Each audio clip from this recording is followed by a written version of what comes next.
Here we are again at our secret location, an abandoned warehouse somewhere in the United States. Good evening, I'm Mitch Pileggi.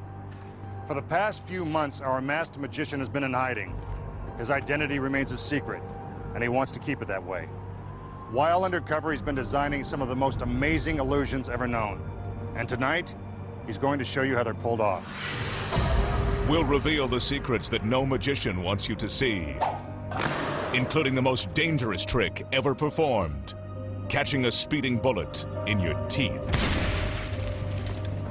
And the incredible secrets behind making a 110,000-pound army tank disappear.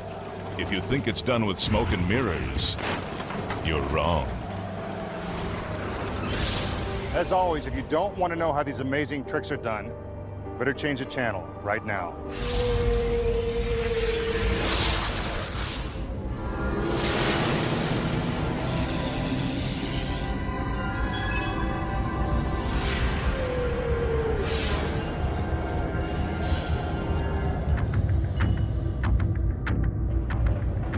We are now entering the warehouse.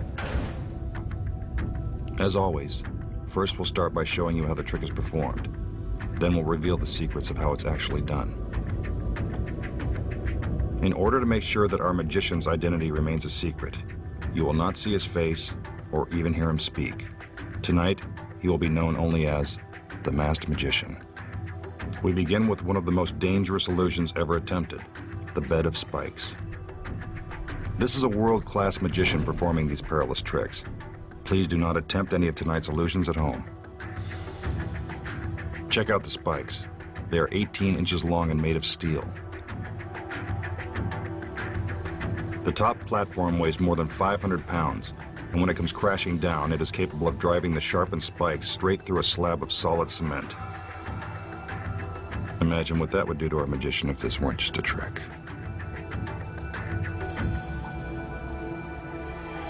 He gives the cue, and out come his lovely assistants.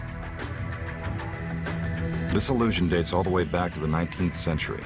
It was originally called the Death of Cora. These are not the masked magician's regular assistants, so we can show you their faces without fear of revealing his true identity.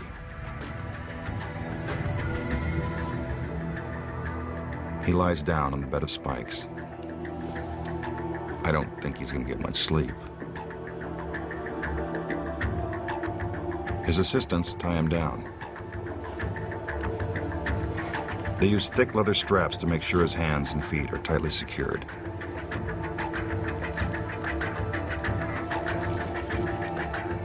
He struggles to break free, but can't. Now a black curtain is drawn. The curtain is supposed to spare the audience the gruesome sight of our magician being impaled by the deadly spikes. Notice that you can see all the way underneath the bed of spikes. This is to prove that the magician didn't just sneak out the back, or else you'd see his feet. Everything is set. One of the assistants pulls on a rope and the spikes come plunging down. Sounds like they found their mark. But the show just started, so you know we wouldn't let that happen.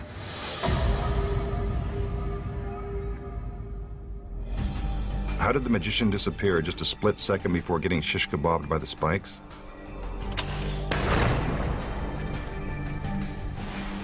Here are the secrets.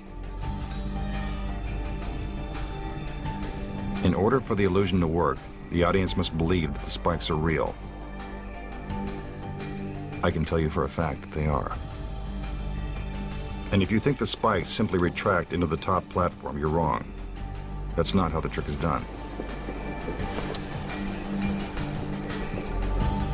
Once his assistants have strapped him down and the curtain is drawn, the magician must begin his escape.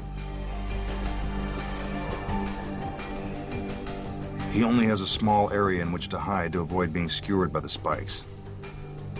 But first things first. The buckles and straps are real, so it looks like he's tied down, but he's not. It's really just Velcro. That's how he breaks free.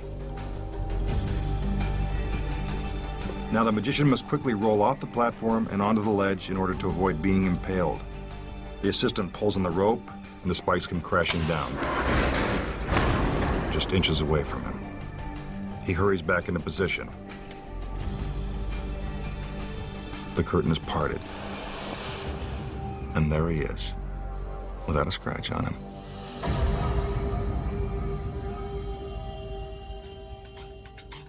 Now the masked magician will perform an illusion known as the stretch. He examines the huge cabinet that has supposedly been designed to stretch a human body. What will they think of next?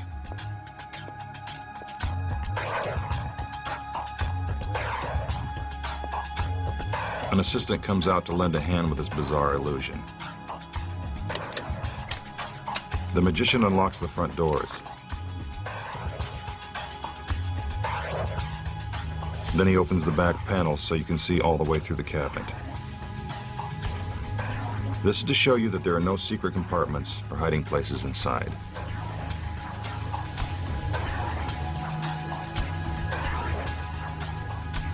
The doors are closed and the magician inspects the stretching device. Now a stool is brought out. Here comes the assistant that's about to be stretched. She's in a pretty good mood for someone who's going to be pulled from limb to limb. She is now locked inside the contraption. Brave girl.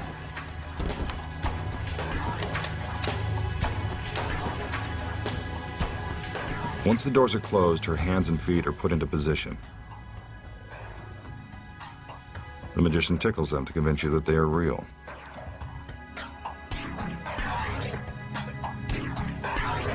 Now he tugs on a rope, and the stretch begins.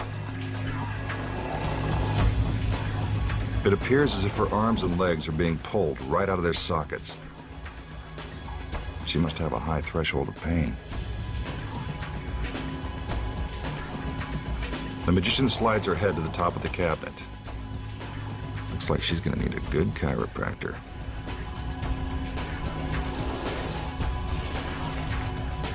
Her head is forced to the bottom.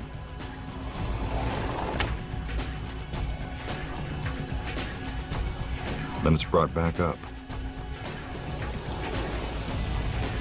Now for a little Linda Blair exorcist action.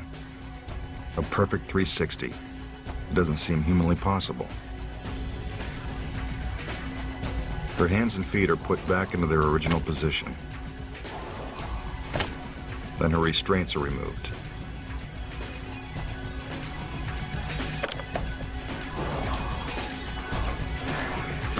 The doors are opened, and there she is, in perfect shape.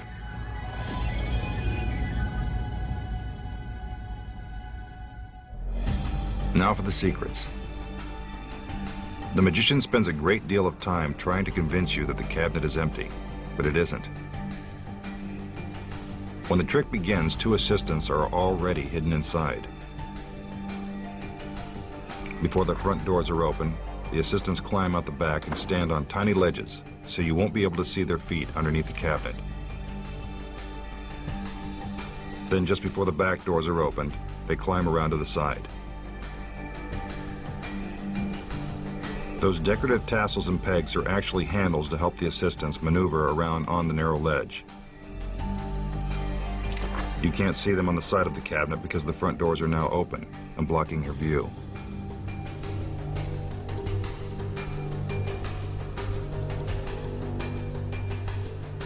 Once the back doors are closed, the assistants hide again behind the cabinet.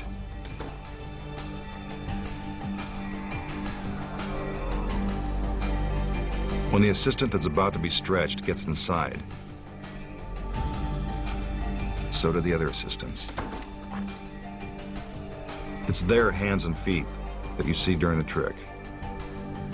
They wear the same fingernail polish and stockings of the assistant being stretched to make the illusion seem even more convincing. Watch as they put their hands and feet into the holes and prepare for the stretch.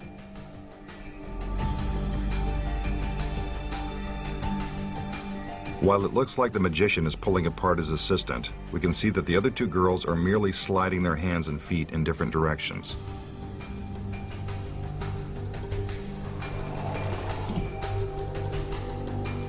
So how does the assistant's head get to the top of the cabinet? It's pretty simple. She's standing on the stool.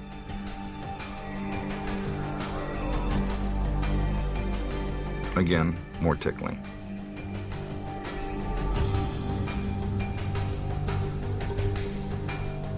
As the assistant moves her head lower, the stool is removed and she drops to her knees in order to put her head on the bottom of the cabinet.